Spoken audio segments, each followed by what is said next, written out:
Hi guys, it's me. I'm Kimberly.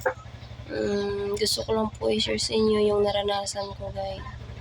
Grabe, sobrang lungkot ko ngayon guys. Kasi, yun, nakakadismaya talaga. Sa mga mahilig dyan mag-order sa TikTok, mag-ingat po tayo sa mga binibili natin. Tingnan po natin ng mabuti bago tayo bumili. Kasi po yung binili ko, hindi ko alam kung fake siya or hindi guys.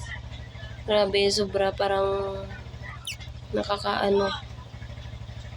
Ito guys, pakita ko sa inyo. Familiar ba sa inyo to guys, yung Glutagen C? Hindi ko naman po nilalahat sa mga bumibili nito. Hindi ko po nilalahat. At saka yung nagbibinta nito, hindi ko po nilalahat. Yung sa akin lang po, i-share ko lang po sa inyo kasi yung nabili ko is hindi ko po alam or fix or hindi.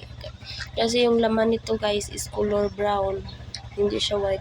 Diba yung akala ko nga white yung sa loob kasi yung sa iba nakikita ko kasi pag nag-online sila tas nagla-live sila, nakikita ko yung sa loob white. Yung sa loob talaga guys mismo.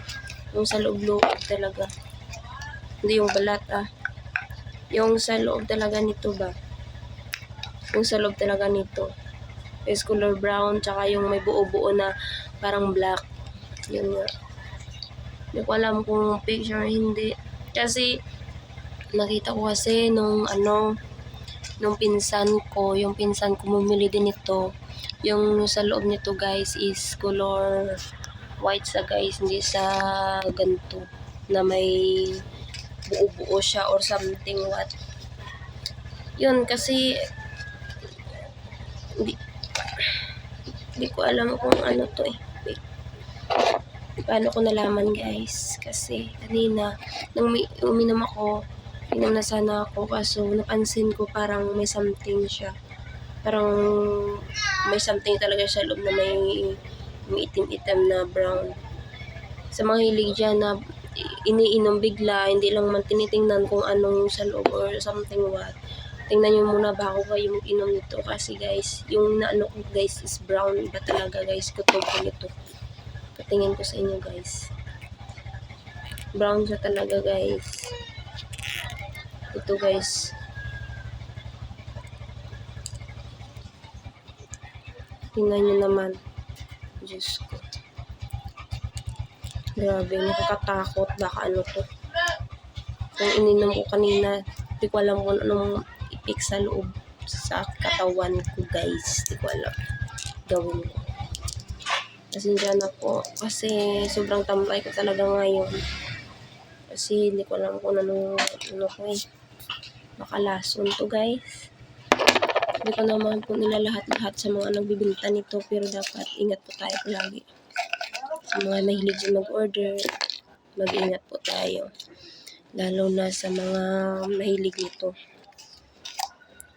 Yung kala natin puti na tayo, pero baka mamaya tigik. Kill to die na tayo.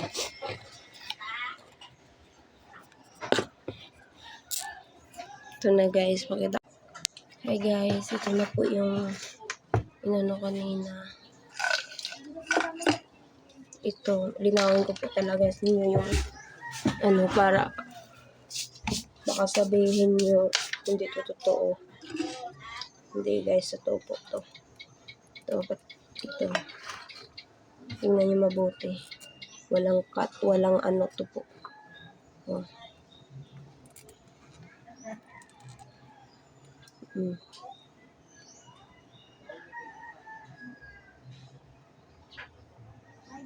Kulay brown siya guys na may buo-buo. Hindi ko po alam kung totoo ba to o ganito ba ta.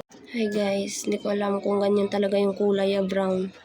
So mga alam dyan, pakisabi naman po. At saka i-share natin yung video na to para aware po sa mga lahat sa mahilig nito. Guys, ingatan po natin yung katawan natin. Huwag tayong padalos-dalos po sa lahat-lahat na parang lang po. Para sabihin natin gaganda tayo, puti tayo, pero wag ganun. Tingnan po natin mabuti yung Yun lang guys, salamat po. God bless.